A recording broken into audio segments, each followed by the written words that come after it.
Hi, it's Kip and Bates here, and today finally that video about the Lightning Network and the transaction malleability flaw and segregated witness. So I'm not going to try and summarize the Lightning Network because it's a really complicated beast and I could easily make 20 or 30 videos about it.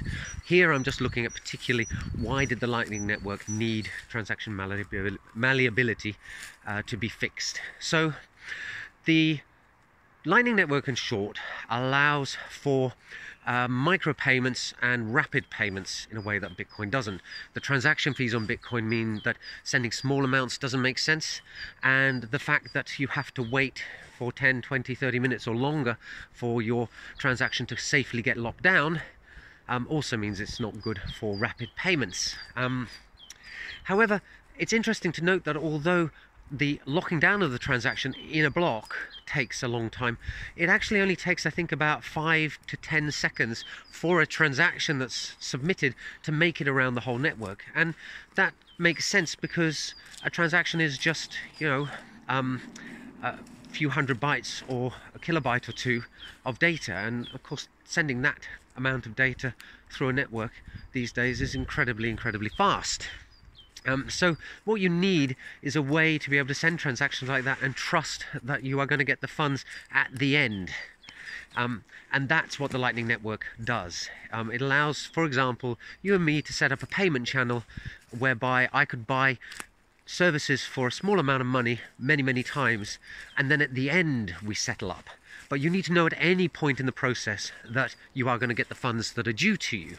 And the way the Lightning Network does this is that I basically do the equivalent of set up a bank account, put $100 in it, and then I write and sign a special check. I write the check for $100 payable to me, and I sign it.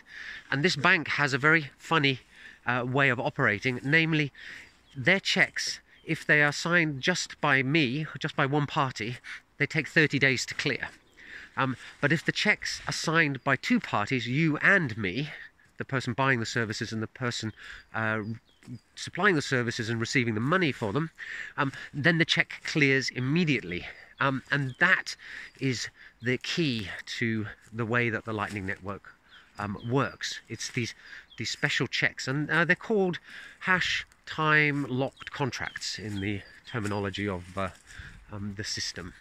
So I've written this check, I've signed it, it pays me $100, I give you a copy. Then I buy $5 worth of services from you, so I do that by writing another check that is supposed to replace that original check. And that check gives $95 to me and $5 to you. So if it was cash, that would deplete the bank account, and you would get your $5 and I would get my $95 back. It's the 100 minus the 5 that I paid for the services. And every time I buy $5 worth of services off you, I issue a new check, and these are never cashed. Well, not never, they're not immediately cashed. We hold on to them as long as we continue to transact. So let's say we have a total of 10 transactions. So then I've written 10 checks, the last one of which pays you $50 and pays me $50. And then if we're being nice and playing fair, and we decide that's it for our transactions, you sign the check, I've already signed it, it gets cashed, and we both get our $50. And that's great, everyone's happy.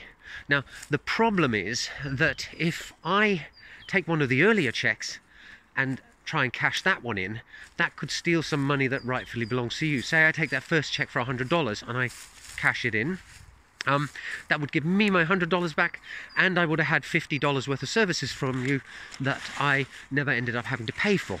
But remember, it takes 30 days before I can get that cash out. So as long as you're monitoring for whether or not the bank account's check has been cashed, then when you see me do that, you know I've broken the contract, and you immediately sign the last check that you received, remember the one for $50 to you, 50 to me, and submit that one instead. And that clears immediately because it's got the two signatures, and that drains the bank account, and that means that the original check will never pay out, because 30 days later the bank will look at it and go, well, but this bank account is empty, and throw it away. So that's how the trust is set up in the Lightning Network. So what was that stuff then about the transaction malleability problem? Well, there, if I take that original check that pays me $100 and I change its identity using that flaw, it makes it really hard for you to monitor whether or not I've cashed it. So if the transaction malleability flaw is fixed, then I can't change the ID. All you have to do is monitor the blockchain for that transaction with that transaction ID to appear, and as soon as you see it, you make sure that you submit that last check so that you do get your $50. If I've changed the ID of the check, then you can't find it so easily, and it might slip your attention, and you may not get your check to claim your rightful amount on time.